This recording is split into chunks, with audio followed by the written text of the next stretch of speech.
नमस्कार मंडळी. तर आजचा आपला जो भाग आहे तो आहे धुलीवंदन आणि होळी स्पेशल असा भाग. तर हा आहे होळीचा दिवस आणि मी देवांना छान असा नैवेद्य दाखवत होते. तर तुम्ही बघू शकता की छान असं श्रीखंड आहे त्यामध्ये, त्यानंतर थंडाई सुद्धा आहे, बुंदी आहे, जिलेबी आहे, गुजिया आहे, चंद्रकला आहे. तर हे गुजिया जे आहे ना त्याच्यामध्ये सुद्धा बघा दोन प्रकार आहेत, एक गोड आहे आणि एक थोडीशी असं तिखट असतं ते, पण त्याच्यामध्ये पण थोडासा गोडवा असतो. आणि अर्थातच पुरणपोळी. तर ही पुरणपोळी आम्ही घरी बनवलेली होती आणि बाकी हे जे काही तुम्ही खाद्यपदार्थ बघत आहात ते सगळे मी प्रशांत कॉर्नर मधून मागवलेले होते. तर जेही ठाणेकर आहे त्यांना माहितीच आहे की प्रशांत मध्ये खूप छान असे पदार्थ मिळतात. म्हणजे अगदी गोड पदार्थांपासून आपले स्नॅक्सचे जे आयटम्स आहेत ते सुद्धा खूप सुंदर क्वालिटीचे असतात. तर त्यामुळे ना आम्ही होळीमध्ये तरी हे सगळे पदार्थ तिथून घेतो आणि देवांना सर्वप्रथम नैवेद्य दाखवतो आणि मग आम्ही खातो. तर अगदी थोडं थोडंसंच आणतो आम्ही, की प्रत्येक आयटम प्रत्येकाला एखाद दुसरा तरी मिळावा ह्या हिशोबाने. आणि त्याच्यानंतर थोडीशी मी इथे सजावट सुद्धा केली होती. माझ्याकडे एक होळीसारखी अशी आर्टिफिशियल होळी आहे जी आपण म्हणजे एक त्याची प्रतिकृती म्हणून देवाऱ्यामध्ये ठेवू शकतो. आणि मला ना देवांसाठी खूप सुंदर अशा ह्या तगरीच्या वेण्या मिळाल्या होत्या. तर त्या देवांना मी छान अशा अर्पण केल्या होत्या. खूप सुंदर दिसत होता त्यामुळे देवारा. तर हा आहे दुसरा दिवस, तो म्हणजे धुलीवंदनाचा दिवस. आणि तुम्ही फुलं बघू शकता. ऑलमोस्ट ना मला सगळ्या रंगाची सगळ्या प्रकारची फुलं मिळालेली होती. आणि मी या आज फुलांचं ना काय काय केलंय हे पुढे तुम्हाला कळेलच. मी अक्षरशः म्हणजे आपण फुलांची होळी सेलिब्रेट केली होती असं म्हणायला काही हरकत नाही. तर तसंच आजचा दिवस होता. तुम्ही बघालच पुढे मी काय काय फुलांचा कशा कशा प्रकारे आज वापर केलेला आहे.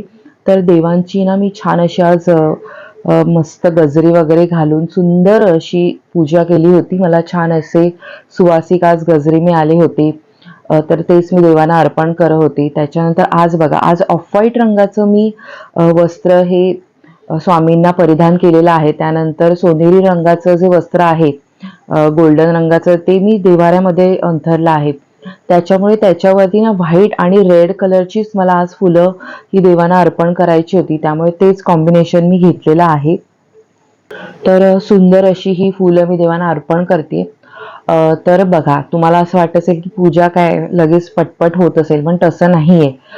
मी ना फुलं देवांना ठेवताना सुद्धा म्हणजे अर्पण करताना सुद्धा ती सिमेट्रिकल दिसावी साठी ती फुलं एक एक सिलेक्ट करते. म्हणजे आता हे गुलाब जे अर्पण करते ते समोर प्रत्येक देवांना ठेवताना सुद्धा प्रत्येकाचा आकार हा एखाद्याला फार मोठा आहे, एखाद्याला फार छोटा आहे असं नसावा. प्रत्येकाला तो थोडाफार सारख्या आकाराची गुलाब आपल्याकडून अर्पण केली जावीत ह्याचा विचार करत होते. त्याच्यानंतर ही वरती जे चरण आहेत देवांचे, त्याला मी छोटी थोड्या साईजची अर्पण करते. असं माझं सगळं चालू असतं. तर त्याच्यामुळे ना बराच वेळ लागतो पूजा करायला. तर ह्या छोट्या छोट्या गोष्टी असतात, पण ती पूजा दिसताना आपल्याला डोळ्यांनाही छान दिसावी यासाठी हे छोटे छोटे बारकावे असतात, त्याचा सुद्धा विचार हा करावा लागतो. तर आज जे छान असे चमेलीचे जाईजुईचे गजरे देवांना अर्पण केलेले होते, त्यामुळे छान असा सुगंध देवाऱ्यामध्ये पसरला होता. एक सुंदर असा परिमळ होता संपूर्ण घरभर. खूप मस्त वाटत होतं. इतकं सुगंधित झालं होतं ना आजचं वातावरण. आणि त्यात आज रंगपंचमी होती. तर देवांना रंग लावल्याशिवाय तर आपली रंगपंचमी ही सुरूच होऊ शकत नाही. तर सर्वप्रथम मी देवांना आज रंग लावले.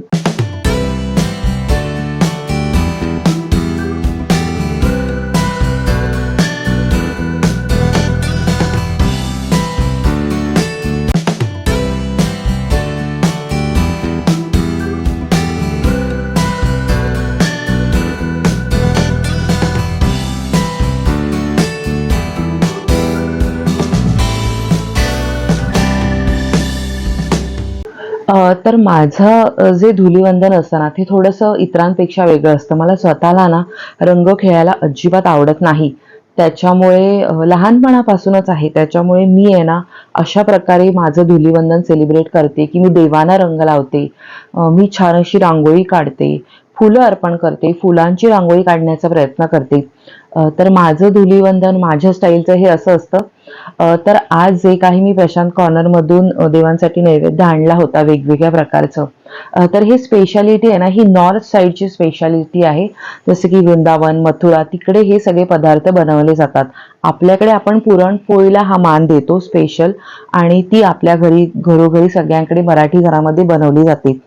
पण तिकडे त्या साईडला, दिल्ली साईडला बघा, नॉर्थ साईडला हे सगळे पदार्थ बनवले जातात.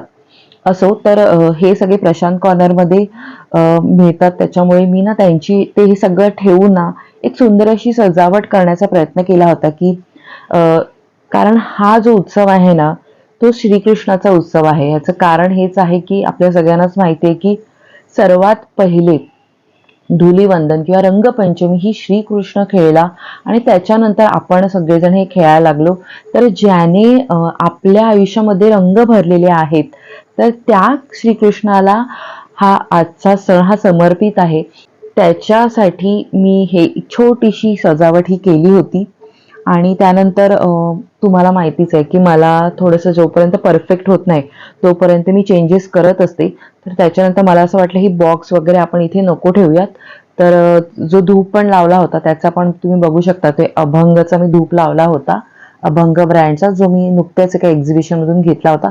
तर तो पण मी तिथे ठेवला होता. तर हे सगळं मी बॉक्सेस वगैरे उचलले आणि मग माझ्याकडे श्रीकृष्णाच्या मूर्तींचं तुम्हाला आता माहितीच आहे कलेक्शन खूप सुंदर आहे. जन्माष्टमीच्या व्हिडिओमध्ये तुम्ही बघताच. तर मग मी ते सगळं ठेवलं. एक छोटी मूर्ती ठेवली तिथे. राधाकृष्णाचं माझ्याकडे जे मार्बलचं पेंटिंग आहे ते ठेवलं. आणि माझी जी राधा राणी आहे, बाल राधा राणी आणि बाळकृष्ण, त्यांना ठेवलं आणि थोडेसे चेंजेस केले. आणि मस्त त्यानंतर ना मला माझ्याकडे जो छोटा बाळकृष्ण आहे त्याला रंग लावायचे होते, तर ते सुद्धा मी मनसोक्त असं त्याला रंग लावले. त्याला पंचामृताने पहिले अभिषेक करून घेतला, त्याच्यानंतर पिचकारीने रंग लावले, हाताने कोरडे रंग लावून घेतले, फुलांनी त्याच्यावरती छान असा मी वर्षाव केला आणि खूप मला इतकं छान वाटत होतं ना. तर आपल्या बाळकृष्णासोबत रंग खेळताना, धुलीवंदन खेळताना जो परम आनंद मिळतो तो अजून कशातच नाहीये. अगदी शब्दात आपण वर्णन करू शकत नाही, इतका छान आनंद मिळतो. आणि ही जी सगळी मी जी काही सजावट केली होती ती नंतर मला पाहताना सुद्धा इतका आनंद होत होता.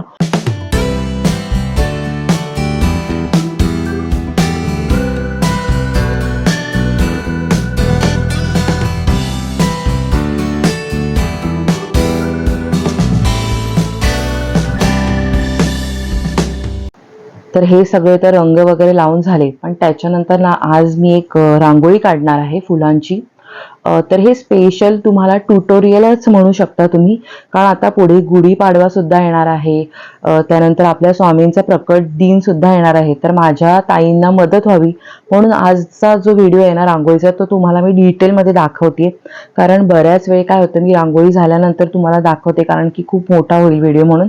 तर आज स्पेशल मी डिटेलमध्ये तुम्हाला दाखवते. तर बघा, सर्वात आधी ना मी हे चौकोन आखून घेतले की मला किती मोठी रांगोळी काढायची आहे. तर त्या आकारामध्ये त्या स्टेन्सिलचे जे चौकोनी स्टेन्सिल मी नंतर वापरणार आहे लाकडी रांगोळीचे, तर त्या आकाराने इझी पडेल मला, म्हणून मी त्या आकाराचे असे हे छोटे छोटे स्क्वेअर आखून घेतले. आणि त्याच्यानंतर ना दोन आपल्याला एका एका साईडला एक एक कमी असं करत जायचे. तर तसं करत करत शेवटी मग एक स्क्वेअर उरेल असं मी ते आखून घेतलं, तुम्ही बघतच असाल. आणि त्याच्यामध्ये मी स्टेन्सिलच्या सहाय्याने, माझ्याकडे आहे रंग टाकायचा स्टेन्सिल, हा अगदी 5-10 रुपयामध्ये मिळून जातो कुठेही लोकल शॉपमध्ये. अगदी स्ट्रीट शॉपिंग जरी तुम्ही केली तर तिथे सुद्धा तुम्हाला मिळून जाईल, ज्यांच्याकडे रंग असतात तिथे. तर मी जांभळी नाक्यावरून स्ट्रीट शॉपिंग केली होती, तर तिथून मी हे घेतलं होतं. तर त्याने रंग पाडायला इझी होतं. तर त्याने मी सर्वात प्रथम रंग टाकून घेतले. फुलांच्या पाकळ्या सुद्धा मी साईडला करून ठेवल्या होत्या, म्हणजे आपला वेळ वाचतो.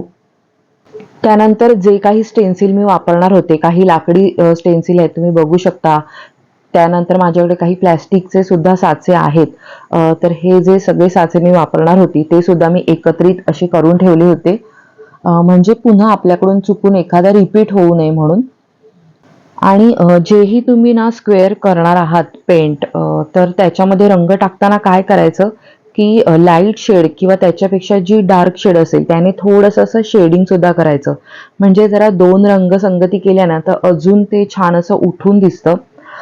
तर ते सुद्धा मी इथे ऑलरेडी करून घेत होते. आणि मग मध्ये मध्ये जागा सोडून मी फुलं लगेचच टाकून घेत होते. आणि मग काय होतं, जसं जसं तुम्ही एक किंवा दुसरी पायरी तुमची कंप्लीट होईल, स्टेप कंप्लीट होईल, तसं लगेचच फुलं टाकून घ्या.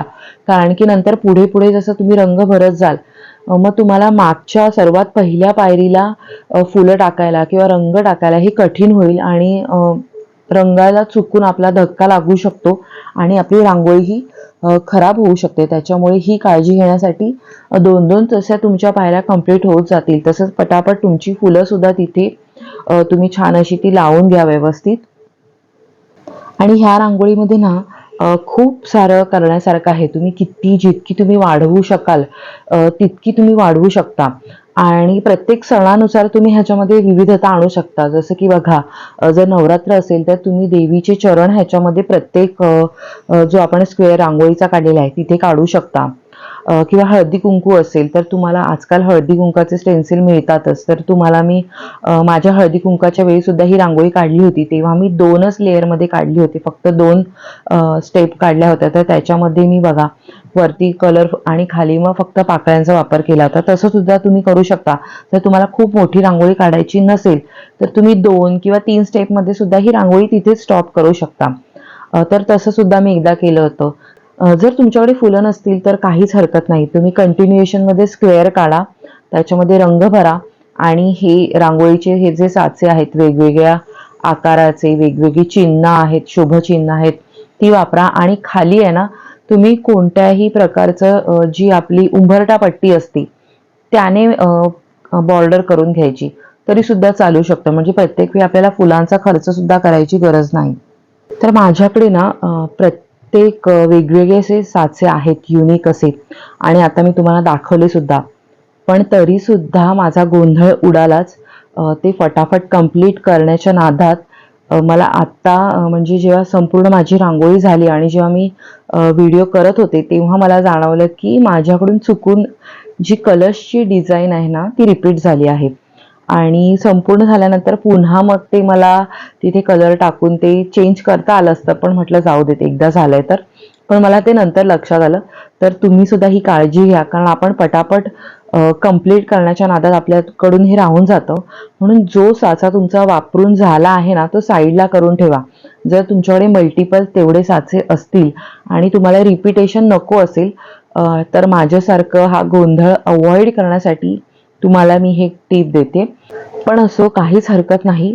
जेव्हा ही रांगोळी संपूर्ण झाली, सगळे मी दिवे वगैरे प्रज्वलित केले, त्यानंतर त्याचा जो काही लुक होता ना, खरंच म्हणजे व्हिडिओमध्ये किती कॅप्चर झालंय मला माहित नाही, पण मी जे डोळ्यांनी बघत होती ते खरंच मला असं वाटलं की माझ्या कष्टाचं चीज झालं. मी इतका वेळ जी काही रांगोळी काढत होती. आणि ही होती माझी आजची राधाकृष्णाची पूजा. तर आत्ताच आमलकी एकादशी होऊन गेली, तर त्यानिमित्ताने मी हिरव्या रंगाची सजावट केलेली होती. हिरव्या रंगाचेच वस्त्र सुद्धा त्यांना परिधान केलेले होते, त्यामुळे तेच वस्त्र आहेत तिथे. तुम्हाला माहिती, मी फक्त एकादशीच्या दिवशीच ह्यांचे वस्त्र हे मी चेंज करत असते राधाकृष्णाचे. तर सगळे बघा छान असे मस्त हिरवेगार मस्त दिसतायत. तर असो, तर अशा प्रकारे आजचा जो व्हिडिओ होता तो छान असा बघा रंगीबिरंगी होता. सगळा फुलांनी सजलेला होता, रांगोळीने सजलेला होता. तर वेगळ्या प्रकारचे असं हे धुलीवंदन होतं. माझ्या स्टाईलचं, ज्यांना रंग खेळायला आवडत नाही. तर आजचा हा भाग तुम्हाला कसा वाटला हे कमेंट्समध्ये मला नक्की कळवा. आवडला असेल तर लाईक करा, शेअर करा आणि आमचा व्हिडिओ हाईप सुद्धा करा. तर पुढल्या भागात भेटूया एका नवीन विषयासह. तोपर्यंत लो बसावा. धन्यवाद.